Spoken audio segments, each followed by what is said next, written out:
Oi, pessoal, eu sou a Ju Camomila, fotógrafa, falo diretamente de Ouro Preto e hoje eu venho a convite da ONG Crioula contar a história de uma mulher ouropretana, negra, periférica, pesquisadora, historiadora, mobilizadora cultural, palestrante, madrinha de bateria, mestra, brigadista voluntária da Defesa Civil, integrante do movimento negro e não acaba. Eu sou Sidneia Francisca dos Santos. Em Ouro Preto muita gente me conhece como Nega Cid de Oxum. Sou uma filha de Oxum Apará, que nos candomblés de nação Yorubá é essa mistura de Yansan com Oxum. No candomblé Angola a gente não tem essa mistura, na verdade. Eu sou uma filha de Matamba com umas características de Indandalunda. Demorou muito para eu conseguir me empoderar dessa definição, sabe? Morar em Ouro Preto foi sempre morar numa cidade onde o catolicismo é muito forte, né? A gente olha para o lado, cada morro tem uma igreja. Então eu passei por todos esses processos na minha infância. Ao mesmo tempo que minha mãe me levava num terreiro de umbanda da Dona Maria de Santo Pedro para benzer, na casa de Dona Perpétua lá em Mariana para tirar os mal-olhados, olho gordo, eu ia na missa, eu fiz catecismo, eu fiz crisma, eu fui batizada na igreja católica. E esse encontro com as religiões de matrizes africanas, ele já foi se dar mesmo na minha fase de vida adulta. Mas essas memórias da infância sempre me permearam, porque eu sempre ouvia as histórias da minha mãe, do meu pai, contando dos seus pais, né, que são os meus avós, a minha tataravó também, minha bisavó e a minha tataravó, que a minha mãe conta muita história delas lá de Piranga. Então, a minha mãe sempre contou do meu avô que era congadeiro em Piranga, e que minha avó Natalina, meu avô João Vicente, e minha avó Natalina que ia com ele para as festas, que levavam os filhos. Eles tiveram 8 filhos, dos 13 que minha avó pariu, 8 ficaram vivos. E aí eu cresci com essa coisa, né? Eu cresci no Veloso, né? Que para mim é esse lugar, que é esse meu refúgio, é o meu paraíso, é a minha comunidade, é onde eu me reconheço. E durante muito tempo, a gente que era do Veloso era sempre tratado com descaso. As pessoas se referiam a quem era do Veloso como pobre, favelado, sem cultura. E tudo que mais me incomodava era entender por que as pessoas nos tratavam desse jeito. E aí, minha casa é dentro de um mundel, vocês estão vendo, né? Na roupa cantava uma música. Eu falava, mãe, que música é essa? Isso é seu vô que cantava lá no Congado em Piranga. Tá. Em determinado momento, a partir de 2002, com a criação da Comissão Ouro Preto de Folclore, Ouro Preto passou a buscar esses grupos de Congado, de Folia de Reis e trazer esses grupos para a cena de novo. E foi onde eu comecei a me reconhecer enquanto parte dessa história. Porque aqui no Veloso também o Toninho criou o Congado de Nossa Senhora do Rosário e São Cristóvão. E aí aquele batuque, aquele toque de caixa, aquela coisa que eu já tinha visto em duas grandes festas. Cresci pela Lagoa Azul, pela Lagoa da Prata, cresci vasculhando a serra para catar macela, para fazer os travesseiros de macela para vender. E aí chegava as férias, era um alívio, porque aí a gente podia ir para a serra com mais tempo. Porque durante o período de aula, tinha que chegar da escola correndo, fazer o dever para não perder a ida na lenha.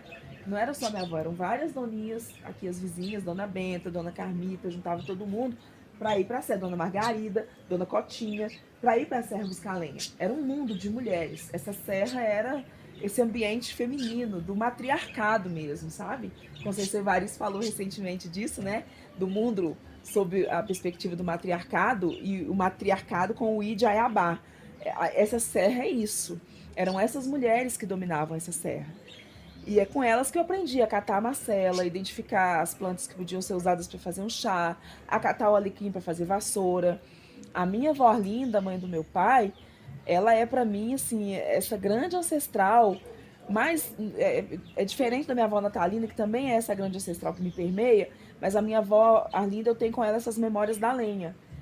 Com a minha avó Natalina, eu tenho as memórias da lavadeira, porque a minha avó lavava roupa para os estudantes. A minha história está permeada por essas diásporas internas desse povo preto que já tem no DNA essa coisa né, de ser movido dos lugares e foram se enredando. E aí minha mãe conheceu meu pai, eles se casaram, eles viveram junto. A minha infância era café com farinha. Até uma vez que passou um moço vendendo as panelas e tinha uma panela de fazer broa sem precisar usar o forno. Que era mais econômico, porque se minha mãe ficasse fazendo broa no forno toda vez, gastava o gás muito depressa. E no fogão a lenha não era todo dia que dava pra ela cozinhar, porque quando chovia não tinha jeito e tal. Aí a gente passou a ter broa todo dia, porque tinha essa panela, tem ela até hoje, de fazer a broa. E esse costume também tem até hoje. Todo dia de noite minha mãe bate uma broa pro café da manhã do outro dia. Aqui, os nossos terreiros todos têm história. E aí, essas pedras, que são as pedras de canga, né? Que aquele ditado, enquanto descansa, carrega pedra, é exatamente isso. Enquanto tá cavando, tá construindo uma estrutura para desabando a encosta para fazer o desmonte a céu aberto, tudo era aproveitado.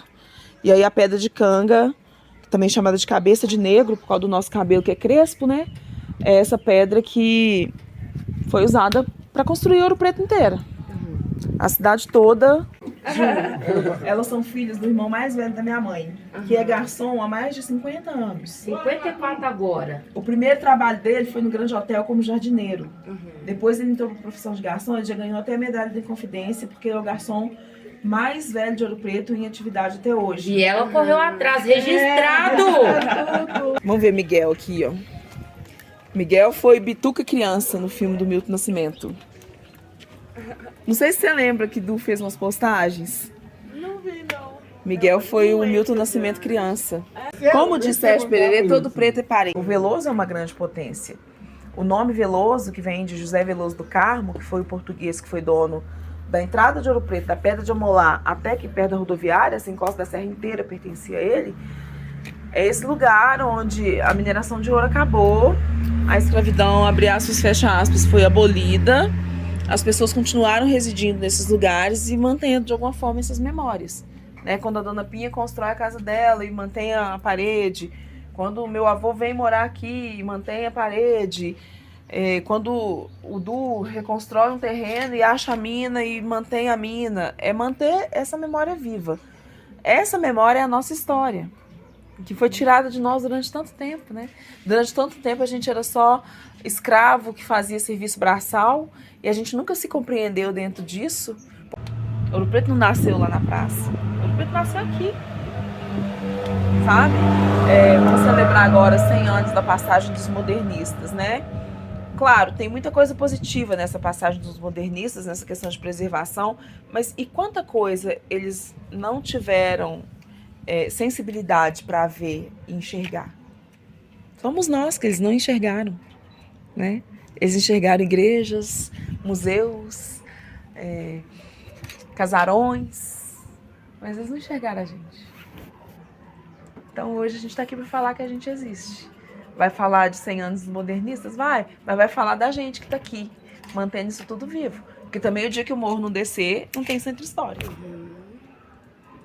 É a potência preta que continua movimentando tudo. Seja aqui, seja em qualquer lugar que eles chamam de cidades históricas, que na verdade todo lugar tem história. Slogan precisa ser revisto também. Porque que história é essa, né? Que cidade histórica é essa que invisibiliza sua população periférica? E quanta riqueza tem numa caminhada que eu começo aqui no Alto do Veloso e chego lá no São Sebastião, ou chego lá no Taquaral, ou chego lá em Passagem, ou chego lá no Gogô. Os caminhos estão todos aí. Ou foram indígenas, ou foram africanos que abriram, e eles estão mantidos aí. E essa elite que nunca subiu a serra não conhece a riqueza que está lá em cima. E a riqueza que está lá em cima é a riqueza que foi construída pelos nossos. É ela que conta a nossa história.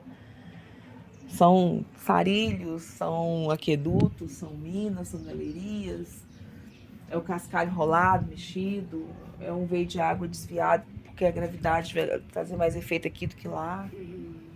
É muita engenharia, muita sabedoria. É saber catar Marcelo, que vai fazer essa outra. Eu estou aqui, o que há? Foram me chamar. Eu estou aqui, o que há? Eu vim de lá, eu vim de lá.